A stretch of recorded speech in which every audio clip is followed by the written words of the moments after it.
안녕하세요. 오늘은 모델 성능을 어떻게 평가해야 될까에 대해서 한번 알아보도록 하겠습니다. 여러분들 머신러닝에서 일을 하시다 보면은 하나의 꼴을 가지고 몇 개의 클래스 파일을 만드실 때가 있어요. 하나는 KNN으로 만들고 다른 하나는 뭐 디시전 트리로 만들었다고 가정을 해볼게요.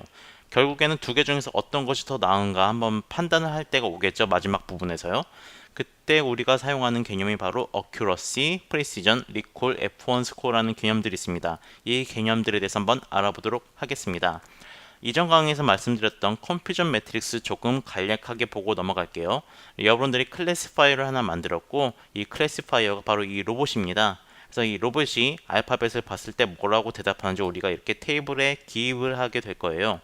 A를 봤을 때 로봇이 A라고 예측을 하면은 여기 A라는 행에 A라는 열에다가 1이라고 이렇게 적어 놓고요. B를 보여줬는데 D라고 대답했으니까 이 B라는 행에 D라는 열에 1이라고 적어주고 모든 테스트를 이렇게 완료를 하게 되겠죠. 이렇게 테스트를 완료하게 되면은 바로 밑에 보이는 이 테이블이 바로 컴퓨전 매트릭스입니다. 이 컴퓨전 매트릭스를 통해 가지고 이 클래시파이어가 얼마나 잘 동작을 하는지 우리가 이제 평가를 할 수가 있어요. 자, 그러면 여기 예시를 한번 볼게요. 우리 로보트 여기 모델 1 로보트랑 모델 2 로보트가 있죠. 이 모델 1과 모델 2가 우리 클래시파이라고 한번 가정을 해볼게요. 그럼 두 개 중에서 선택을 하라고 하면은 어떤 게 더 잘 작동을 한다고 생각을 해서 어떤 모델을 우리가 선택을 해야 될까요? 이게 바로 우리가 오늘 다룰 주제이고요. 이것을 선택하게 할 수 있는 방법 중에 하나가 바로 accuracy이고 나머지 하나는 F1 스코어라는 것을 오늘 다루게 될 거예요. 그리고 F1 스코어를 다루기 위해서 우리는 프리시전과 리콜을 사용하게 될 것입니다. 자, 그리고 이러한 개념들을 다루기 위해서는 우리 기본적으로 요 네 가지 개념들에 대해서 이해를 해야 됩니다. 첫 번째는 true positive이고요. 두 번째는 true negative, 세 번째는 false positive, 네 번째는 false negative입니다. 이 개념들에 대해서 먼저 알아보고 넘어갈게요. 첫 번째는 바로 true positive예요. true positive는 말 그대로 잘 예측을 한 겁니다. 올바른 클래스에 대해서 이거 이 클래스야 라고 올바르게 예측한 것을 바로 트루 포지티브라고 하고요. 컴퓨전 매트릭스 내에서는 이렇게 대각선으로 다이아고널로 있는 이 셀들이 바로 트루 포지티브 셀들입니다. 여기 녹색인 것들이 바로 트루 포지티브인 거고요. 두 번째로 볼 개념은 바로 트루 네거티브입니다. 트루 네거티브라는 것은 거절해야 될 것을 제대로 잘 거절을 한 거예요. 즉 A라는 클래스 입장에서는 여기 이 파란색 셀들이 바로 트루 네거티브라고 할 수가 있고요. 그리고 클래스 D의 개념에서 보면은 여기 보이는 이 파란색 셀들이 바로 트루 네거티브라고 볼 수가 있겠습니다. 세 번째 개념은 바로 false positive예요. false positive는 이 머신이 이 클래시파이어가 예측한 것 중에서 잘못 예측한 값들입니다. 즉 여기 보이는 요것들이 바로 예측된 값이죠. A에 대해서 예측된 값들 중에서 true positive 값을 뺀 이 나머지 이 세 개, 이 빨간색 셀들이 바로 false positive입니다. 즉 B 클래스의 false positive는 바로 이 true positive를 뺀 나머지 세 개의 값, 이 빨간색 셀들이 바로 B의 false positive가 되겠습니다. 자, 그럼 false negative는 뭘까요? 자, A라는 클래스에서 얘가 A라고 줬는데 A라고 예측을 못한 값, 즉 A라고 예측을 했었어야만 됐는데 잘못 예측한 값들이 바로 false negative가 되겠죠. 즉 여기 행에서 true positive를 뺀 나머지 요 세 개의 셀들이 바로 false negative가 되겠고요. 자, 그러면은 이제 true positive부터 false negative에 대한 개념들을 우리가 마쳤으니까 자, 퍼포먼스 메저 중에서 가장 유용하게 가장 많이 쓰이는 것이 바로 accuracy라는 겁니다. 이 accuracy는 계산 방법도 상당히 간단합니다. 계산하는 방법은 바로 여기 멀티 클래시피케이션 예제에서 이 모든 true positive를 즉 여기 있는 모든 녹색의 셀들을 전부 다 더해준 다음에 전체의 개수로 나눠주면 돼요. 이게 바로 accuracy입니다. 즉 이번 예제에서는 9 더하기 15 더하기 24 더하기 15 한 값을 전체 개수 즉 80으로 나눠주면 accuracy가 나옵니다. 즉 이 컴퓨전 매트릭스에서 accuracy는 바로 0.78이 나오네요. 자, 그러면 우리 원래 봤던 예제로 다시 돌아갈게요. 모델 1인 로봇하고 모델 2인 로봇이 있어요. 두 개 중에서 반드시 하나의 모델만 선택해야 된다면 우리는 더 좋은 모델을 선택해야 되겠죠. 어큐러시라는 퍼포먼스 메저를 사용해 가지고 더 높은 어큐러시 가진 로봇을 선택한다고 우리가 한번 가정을 해볼게요. 자, 그러면 모델 1 같은 경우에는 10 더하기 5 더하기 8 더하기 9한 값을 40으로 나눈 값, 즉 0.8이 나오고요.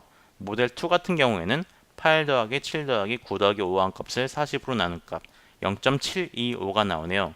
즉 어큐러시로 우리 이 두 개의 모델을 판단을 했을 때 모델 1이 더 높은 값이 나오니까 그래, 그럼 모델 1을 우리 최종 모델로 정하자. 모델 2는 안 사용하는 걸로 하고 모델 1을 우리 프로덕션에 직접 사용하자 라고 결정을 할 수가 있는 거겠죠. 이게 바로 어큐러시입니다. 그리고 어큐러시는 데이터가 밸런스할 때 상당히 효과적입니다. 즉 밸런스하다는 말은요, 여기 A 인풋 같은 경우에 10개의 인풋이 있었죠. B 인풋도 총 10개가 있네요. C도 10개의 인풋이 있었고 D도 10개의 인풋이 있었습니다. 즉 A, B, C, D 전부 다 동일한 테스트 셋이 있었죠. 바로 이것을 밸런스드 데이터라고 합니다. 이렇게 데이터가 밸런스를 이루어졌을 때 어큐러시는 상당히 좋은 퍼포먼스 메저이고요. 상당히 많이 사용되는 거기도 하지만은 사용할 때 주의하실 점이 있어요.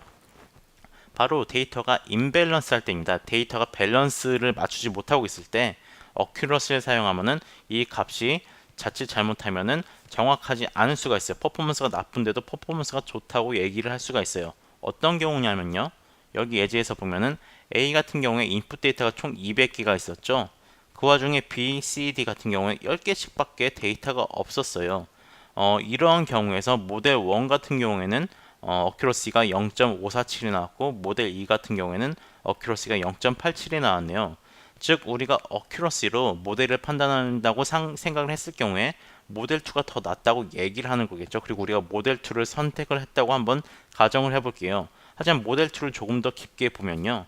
A는 상당히 잘 맞추는데 B 같은 경우는 10개 중에서 1개밖에 못 맞췄고 C 같은 경우에도 10개에서 1개밖에 못 맞췄고 D 같은 경우에도 10개 중에서 1개밖에 못 맞췄죠. 즉 모델 2 같은 경우에는 A만 잘 맞추는 녀석이지 B, C, D에는 완전 꽝인 녀석입니다. 그리고 모델 1을 볼게요. 모델 1 같은 경우에는 어큐러시가 모델 2보다 낮음에도 불구하고 B 같은 경우에 10개 중에서 9개를 맞췄고 C 같은 경우에도 10개 중에서 8개를 맞췄고 D 같은 경우에도 10개 중에서 9개를 맞췄죠.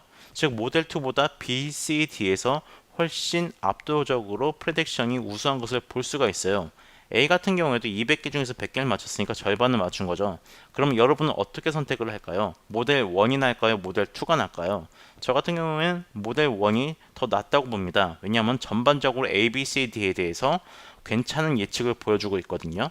모델 2 같은 경우에 B, C, D는 완전히 예측을 못하고 있는 거죠.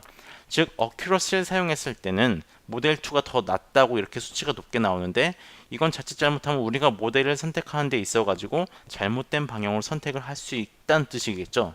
즉 우리는 어큐러시 말고 다른 퍼포먼스 측정 도구가 필요합니다. 즉 데이터가 밸런스하지 않을 경우에는 어큐러시 말고 다른 퍼포먼스 메저를 사용해야겠다라는 생각이 드는 거죠. 그때 사용하는 것이 바로 F1 스코어입니다. F1 스코어 같은 경우에는 데이터가 밸런스하지 않을 때 잘 동작을 해요. 왜 잘 동작을 할까요? 여기 컨퓨전 매트릭스가 있죠. 컨퓨전 매트릭스에서 이렇게 X축 방향으로는 클래스가 주어졌을 때 이 클래시파이어가 이 클래스가 어떤 클래스인지 잘 예측을 하냐라는 척도가 될 거고요. 이렇게 밑으로 내려가는 Y축 선상으로 보면은 이건 바로 이 클래시파이어가 예측을 한 값들 중에서 그 예측한 값이 정말로 맞는 예측한 값인가 라는 것을 알 수 있는 척도가 되겠죠. 이 두 가지 값을 서로 잘 고려한 값이 바로 F1 스코어입니다. 자, 그러면은 여기 아까 말씀드렸던 요 X축 선상에 있는 게 바로 리콜이라는 값이고 Y축 선상으로 본 게 바로 프리시전이라는 값입니다. 이 두 값을 가지고 조합 평균을 낸 값이 바로 F1 스코어예요. 영어로는 하모닉 민 또는 하모닉 에버리지라고 하고요. 이 하모닉 민 조합 평균이 뭐냐면요. 여기 예제를 한번 보여드릴게요. A라는 값과 B라는 값이 이렇게 있다고 해볼게요. A라는 값이 B보다 조금 크죠. 여기서 조합 평균을 내보면요. A에서 B까지 이렇게 선을 내리고 B에서 A까지 선을 내립니다. 그럼 여기 H라는 높이가 나오죠. 이 h는 바로 이 조합 평균의 절반 값이에요.